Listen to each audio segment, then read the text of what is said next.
Hello. Before we start today's episode, if you would like a condensed version of what I'm talking about in this podcast, go ahead and subscribe to the Perfectionist Guide. You can read the entire thing in 3 minutes or less. To access this, go to CourtneyLoveGavin.com/newsletter. Are you a bit of a perfectionist, type A, hyper performer? Then you know that having the audacity to see an ideal and bring it into reality while breaking generational habits of hustle can be tough, but it doesn't have to be. If you are ready to burn bright instead of burning out, to lead without losing yourself, and to enjoy the life you have worked so hard to create, then keep listening.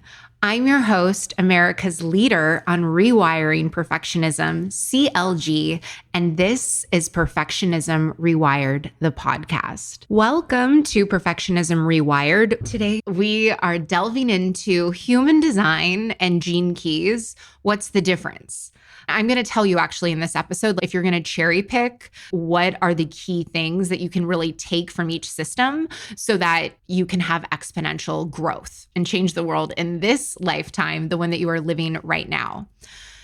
You know, we don't do surface level shit around here. Okay, so this is not human design was created in this year, and this is gene keys, and this is your body graph, and this is your hologenetic profile. None of that bullshit. There's 100,000 other podcasts and blog posts and PDFs and so much noise and clutter that is already taking up space in the universe.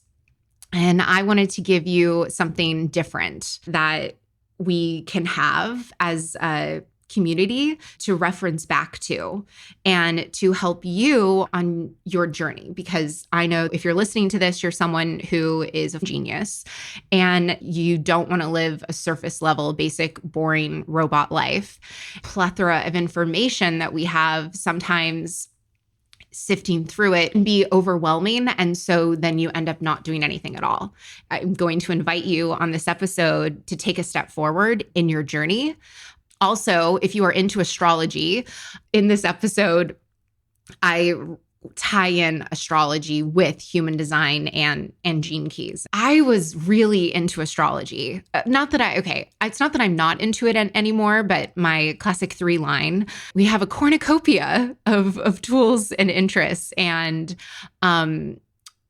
astrology was something that when I was in college, I started to study it deeply. All of my childhood best friends, we were all born within 2 weeks of each other. I'm an Aries sun, and I noticed that I was like, man, we're all the same sign, but we're all so different. So I knew that there had to be another layer to this. So then that's when I got a lot deeper into astrology and nodes and houses and Chiron and all of that. And I was so thrilled about it. I would give my friends readings. I was just really excited about astrology. And then human design came on my radar and it led to gene keys and all of these other paths. So if you are someone that is into astrology and has maybe found human design and gene keys a little less user friendly, this episode is going to make it very friendly for you. So what I love about astrology, human design, and gene keys is that it is here to help us celebrate our uniqueness without fear. Do you have any idea how refreshing that feels when you are aligned with your innermost core, the genetic makeup that connects you to nature as, part of a whole, part of this collective that we live in, part of this universal consciousness, and that you are able to feel utterly safe in the world, even as you move through the great unknowns and uncertainties and the depths of despair. You are able to have this experience of absolute trust and self-love that is unconditional and is completely without expectation. And with that, let's go back to the beginning. So, human design and gene keys. The easiest way, I think, to look at them, the most simplified, the most practical, this is my fifth line coming out, is they are two lenses to look at and look through the same harmonic convergence that happened in 1987. So in 1987, there was a supernova that is called SN 1987A. They did not get creative with the names there. And this is the first supernova that modern astronomers were able to study in great detail. What is a supernova? A supernova is a death of a star. And this one was a dwarf satellite galaxy in the Milky Way. And it was the closest human observed supernovas, because scientists now are finding that there are a lot of supernovas that take place, but not all of them are we able to see with our eyes. You know, just like dogs and other animals can see and hear things that are beyond our perception. Same thing when it comes to the atmosphere that we live in. SN 1987A was the closest human observed supernova that we had since 1604. So that's like 353 years in between supernovas. And so this supernova, humans could actually see it, means like it was big. And it was a vast explosion of such intensity. It bombarded our planet Earth with all of this subatomic information that scientists call neutrinos. It was the beginning of this age of synthesis. All of these celestial alignments made a shift possible in our human brain chemistry that finally allowed us, human beings, to perceive the same truth behind all of the great teachings of the ages, which is the universe is a living entity and that we are all living in a vast information field of countless minute, very, very small particles called neutrinos. If we think about our universe and the sun is a yang and we, the earth, are a yin, the neutrino is this like mercurial intermediary.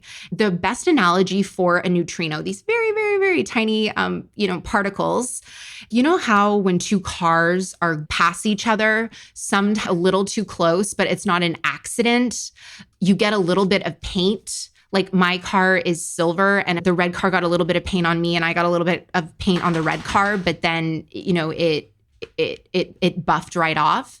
That's what happens when neutrinos pass through us. Something gets changed. A neutrino, it's an extremely fine form of matter. And so every neutrino gets changed and it conveys something of what we are into deep space. And just like how in the human body, every cell is interdependent upon every other cell and communicates its presence to the whole, it's the same thing with humans. The neutrinos that pass through us, all the neutrinos that pass through your body will travel like 50 to 70 light years in every direction out in space.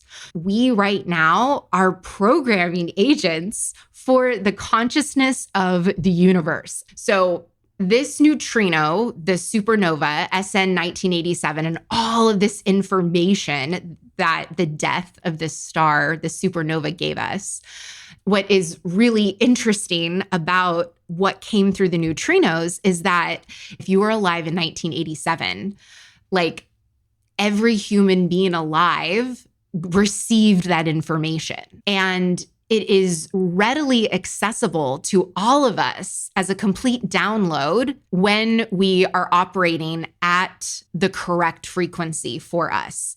This is why when you receive a human design transmission, or when I coach my clients through the lens of their individual energetics, There is this sense of familiarity and this confirmation. I've never felt so seen before. And it's because a part of us already knows this information, like at the cellular level. And I just think is so fascinating. At the heart of human design and gene keys is the exact same mathematical correlation that is between the Chinese I Ching and the human genetic code. Human design came through Ra Uru. He was a trained scientist. A lot of times people tend to miss that fact because he was living in a tree when he received this transmission. He is a manifester. His profile, like personality, is a 5-1, and he very much wanted to jolt people into change. That is why the keynotes or the languaging human design, it can be sort of jarring. The names of a lot of the activations that I have, like struggle in the beginning, darkening of the light. I found it incredibly defeating when I was really looking for something to like tell me who I am. I'm feeling so disoriented. Words program our reality. Like our DNA is coded in the exact same way as language. There is a similarity between DNA and language. It's the same structure. And so the language that we use about ourselves and others inside our head, it really programs our reality and programs our DNA. When you don't have a guide to help you with human design, it can actually be really debilitating and can hold you back because the words that are used with neurolinguistic programming are not encouraging. For a while, I was like, well, fuck it, right? I have every single fear, shitty gate. I have the loser line, basically. Like, what's even the point of trying? And it says I have all the gates of melancholy and depression. I don't want anyone else to experience that. The gene keys came through Richard Rudd, and he is a generator. He is a 4-6, and 4-6s, the 4 is all about community and like being in relationship with other people and bringing people together. And the 6th line is the role model and the person who has lived through all of these experiences and is very zen and is very wise and is very much thinking about the collective. Human design uses the concept of dualities, the self and the not self, and Gene Keys uses the concept of trinities, the shadow, the gift, and the city. Human design is strategic. It is mental and it is mind-to-mind knowledge. It is thorough. I am telling you, you could spend 20 years and $1 million. There would still be a lot of information to consume about human design. I actually think about it as it sort of gets to the point of mental masturbation. An example of like the granularness and the thoroughness of human design, you have your energy types, you have your profiles and your personality. There are 9 energy centers. Within those centers, there are 64 gates. With every gate, there are 6 different lines that you can have. And then underneath the lines are tones, colors, and bases.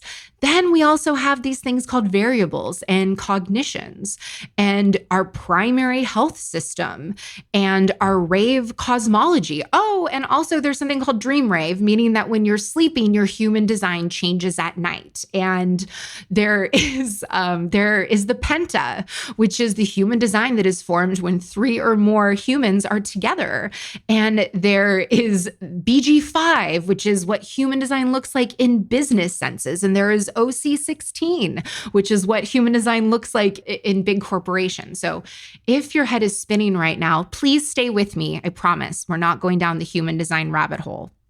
I want to just give you a flavor of there is no way that you can actually learn or understand all of this information. And ironically, human design is meant to be a lived experiment. You are not going to evolve your consciousness or your frequency by studying. Human design is a logical mental system that operates within a fixed set of parameters. There is a lot of profiling on it. Gene keys are a living transmission of wisdom that are inside of you. And wisdom is something that is beyond the mind. The gene keys are a lot more about being embodied. And unlike human design, gene keys isn't a profiling system. Like, yes, you have a hologenetic profile, but it is not a fixed set of strategies for how to live your life. Human design is based on certainty, and Gene Keys invites you to embrace the uncertainty of existence and that of your own boundless inner nature. The way that I came to Gene Keys is I had done so much schooling and research. Like everything I say not to do, I totally did. What is that quote? Like, a true genius learns from a wise person's mistakes. I am the wise person. You are the genius. Okay. Maybe that will actually just be like the intro to every podcast episode. So from the human design side, everything is strategic and certain. And it's like, you do this, you do this, you do this. This is your strategy. Human design can trap you with its knowledge, with its logic, mental masturbation, with like, if you really want to hold on to certainty and like rigidity because of its pattern and detail. I did a whole podcast episode on human design thirst traps. I will put a link for that in the show notes. But if I don't remember, you can just look up thirst traps or human design in past episodes and it will come up. If we're going to cherry pick anything from the system of human design, these are the two: how your aura works and where your intuition is located inside your body, like where it is that you can look to. You know, people talk about a gut response. Well, that's for those of us that have a defined sacral. Finding that inner authority and how your aura works. The reason why the inner authority and the intuition is so great is because it gets your decision-making on lock. I call it an inner authority attunement.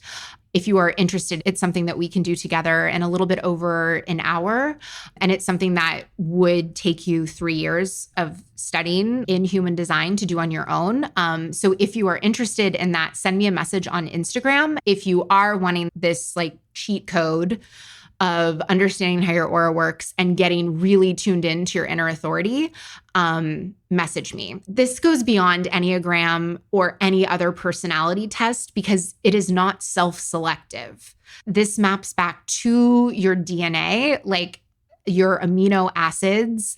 And what I tell my clients is like, this is coaching that is coded to you.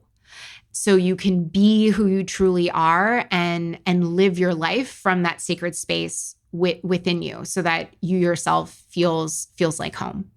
So if you are looking for someone who can see you clearly in the ways that you cannot see yourself quite yet, and you are self-led and you want a guide to join you on your journey to help illuminate your gifts and your talents and your strengths that you might be accidentally leaving on the table because you didn't know that they were there or you were told previously that they were too much. If you're nodding your head yes, listen closely because I might have the solution you've been searching for. My Perfectionism Rewired Accelerator, a 6-week, highly individualized one-on-one coaching experience designed exclusively for perfectionists like you. Your perfectionism is actually your greatest asset, and leveraging it can be hard work or take years of guesswork. That's why in Perfectionism Rewired Accelerator, I give you my key frameworks to taking charge of your Ferrari drive, proven to work even for the most type A, high-strung, stubborn perfectionists. In the first 30 days, you will cut your burnout in half, increase your professional fulfillment by at least 150%, and your self-compassion will go up at least 250%. And that is just your first 30 days. So if you want to save yourself years of trial and error, go to CourtneyLoveGavin.com/accelerator today. Or if you want to take the easy way, just click the link in the show notes to check out the Perfectionism Rewired Accelerator.